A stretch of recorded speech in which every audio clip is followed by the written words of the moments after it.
Dans le cadre de la campagne Encore, j'aimerais vous parler de quelques controverses qui sont très présentes sur les réseaux sociaux, dans les médias. Par exemple, la diète cétogène, le jeûne intermittent, est-ce que la diète paléo, est-ce que c'est bon? Alors, ce qu'il faut savoir, c'est que les grands principes pour lesquels il n'y a aucune controverse, c'est l'alimentation méditerranéenne. Beaucoup de grains entiers, des fruits et légumes, moins de charcuterie, moins d'aliments ultra transformés. Et une fois qu'on a dit ça, qu'est-ce qui arrive de la diète keto ou cétogène, qui est une diète basée sur une très grande proportion de gras dans l'alimentation.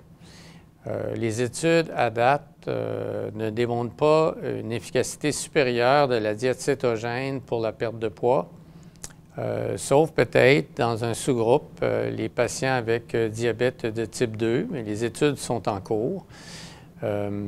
Si vous décidez d'adopter une diète cétogène, c'est important de bien choisir ses gras, c'est-à-dire d'avoir une abondance de gras d'origine végétale ou de type polyinsaturé oméga 3 comme les poissons. Alors, végétal, huile d'olive, noix de Grenoble et différentes noix, mais pas le bacon, les saucisses, etc., qui sont des gras saturés qui sont néfastes pour le cœur. Pour ce qui est du jeûne, qui est très à la mode, il faut savoir que le jeûne intermittent, pratiqué de façon je dirais sérieuse, idéalement avec l'accord de son médecin, permet de diminuer la graisse abdominale et permet de bien contrôler certaines conditions comme la tension artérielle et le diabète de type 2.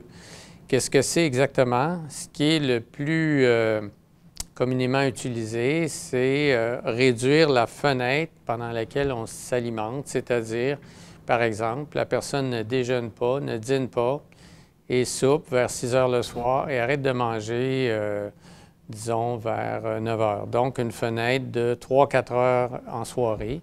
La fenêtre peut être le matin, on peut manger le matin, mais pas le restant de la journée. Le principe derrière ça, c'est de réduire l'insuline circulante dans le corps qui est produite quand on mange. Alors, sans rentrer dans les détails, il y a beaucoup de recherches en cours. Il y a au moins 400 projets de recherche en ce moment dans le monde sur les bénéfices du jeûne intermittent. Pour ce qui est de la diète végane ou végétarienne stricte, sans aucun produit laitier, la plupart des recherches sur l'alimentation végétarienne pure démontrent un certain avantage. Évidemment, ce ne sont pas des études contrôlées avec des groupes contrôle, mais c'est des études épidémiologiques où on remarque que les populations qui sont végétariennes ont en général une espérance de vie plus longue. Il y a une étude célèbre aux États-Unis qui démontre jusqu'à 8 années de plus d'espérance de vie avec réduction de certaines maladies chroniques, dont les maladies cardiovasculaires. Alors, oui, il y a un intérêt à augmenter notre proportion d'aliments d'origine végétale.